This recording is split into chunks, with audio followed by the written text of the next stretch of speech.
record. The first one is Jeffrey Epstein's sick story played out for years in plain sight. And Acosta is quoted in here saying, "I was told Epstein belonged to intelligence and to leave it alone." The second document is entitled, "What Epstein's Bodyguard Warned About His CIA Connections." The third document is from Fox Digital. It's titled, "Epstein's Private Calendar Reveals Planned Meetings with Obama Admin Official CIA Chief." And the last document is Wall Street Journal article that highlights Ehud Barak's 36 meetings with Jeffrey Epstein. He was the former Prime Minister of Israel and head of military intelligence for Israel. It may have held that title when he met Epstein, and then, yes. Without objection, the gentleman will hold for a second. The gentleman from Maryland is recognized. Thank you, Mr. Chairman. Just one UC request. This is Judge Engelmeyer's decision from August in U.S. versus Epstein, stating the government's 100,000 pages of Epstein files dwarfs the 70-odd pages of Epstein grand jury materials. Without objection, the gentleman from Kentucky is recognized for 5 minutes. Thank you, Mr. Chairman. Director Patel, I watched some of your Senate hearing yesterday when Senator Kennedy asked you, "You've seen most of the files. Who, if anyone, did Epstein traffic these women to besides himself?" You replied, according to the transcript, "There is no credible information that he trafficked them to anyone else." You also said somewhere in the hearing and here today that the problem is that the case files are constrained by limited search warrants from 2006 to 2007 and that the non-prosecution agreement hamstrung future investigations. Those constraints only apply to Southern District of Florida. They do not apply to Southern District of New York, the location of the 2019 sex trafficking indictment, which produced many things, including a series of FD 302 documents. According to victims who cooperated with the FBI in that investigation, these documents in FBI possession, your possession, detail at least 20 men, including Mr. Jess Staley, CEO of Barclays Bank, who Jeffrey Epstein trafficked victims to. Victims including minors, such as Virginia Roberts Giuffre, may she rest in peace. That list also includes at least 19 other individuals, one Hollywood producer worth a few $100 million, one royal prince, one high-profile individual in the music industry, one very prominent banker, one high-profile government official, one high-profile former politician, one owner of a car company in Italy, one rock star, one magician, at least 6 billionaires, including a billionaire from Canada. We know these people exist in the FBI files, the files that you control. I don't know exactly who they are, but the FBI does. Have you launched any investigations into any of these people, and have you seen these 302 documents?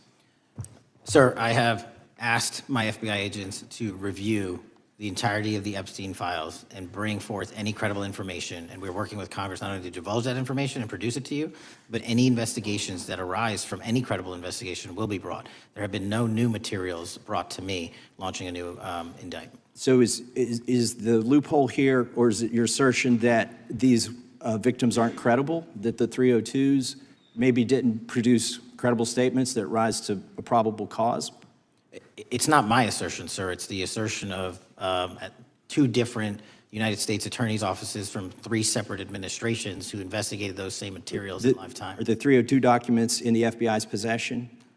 They reviewed all that, yes, sir. And so have you reviewed those 302 documents where the victims name the people who victimized them?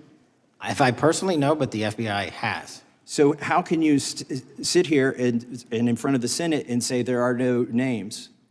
I said I named one today. I said we are not in the practice at the Department of Justice and FBI of releasing victims' names. That is not what we do. We are also not in the habit of releasing incredible information. That's not what we do. But multiple authorities have looked at the entirety of what we have. Okay, I got to move on here. Were you present when the AG had the White House event when she released the binders to the social media influencers? I was, yes. So if you're willing to meet with social media influencers who stood to benefit from the sensational and sad stories of these victims, will you meet with the victims as well? The FBI will meet with anyone who has new information. Will you personally meet with them? The FBI and the professionals who are handling the cases will. Were you instructed that it was important to release the documents to the Oversight Committee on the day of my introduction of the discharge petition to release these files? I don't know what day that was, so no. Well, they were released that day, and there were victims' names who weren't redacted because they were in such a rush, and the victims are not happy about that. Have you investigated any of the CIA connections? Have you seen the CIA file on Jeffrey Epstein? And if you wanted to see it, would they show it to you? Well, I can speak for the FBI, and that's presuming there's a CIA case file, and I've reviewed everything that the interagency, not I, the FBI, that was provided to us. Would you be willing to look at the CIA file on Jeffrey Epstein? If there is such a file, and if it has not already been turned over to the FBI will look at any new investigative leads. Have you made any progress on the pipe bomb investigation January 6th? And have you made any progress on the motive of the Las Vegas shooter? As to the first, it's an ongoing investigation, and we have made What progress. a moment inside the halls of Congress tonight. Tension thick, voices sharp, and revelations that sound more like a thriller than a committee hearing. The spotlight once again turns to Jeffrey Epstein, a name that continues to shake the very foundations of politics, intelligence, and power.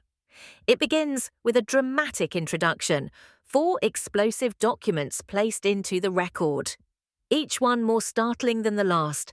Allegations of Epstein's ties to intelligence, a bodyguard's warning about CIA connections, secret meetings revealed on private calendars, and a jaw-dropping report of dozens of encounters with world leaders and powerful figures.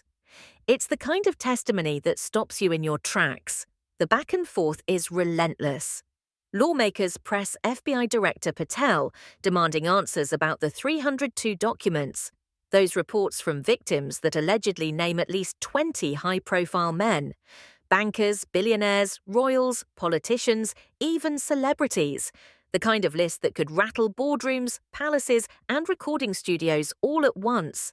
Yet Patel insists multiple administrations reviewed the files, and still no credible evidence has risen to indictments. But the questions don't stop.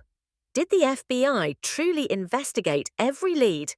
Were CIA connections ever explored? Why were victims' names mishandled in recent releases?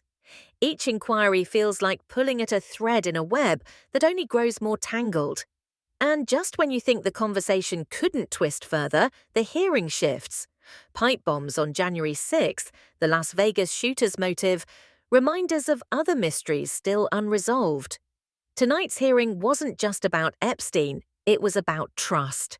Trust in the FBI, trust in transparency, and trust in whether America's most powerful institutions are truly willing to confront the darkest truths hiding in plain sight.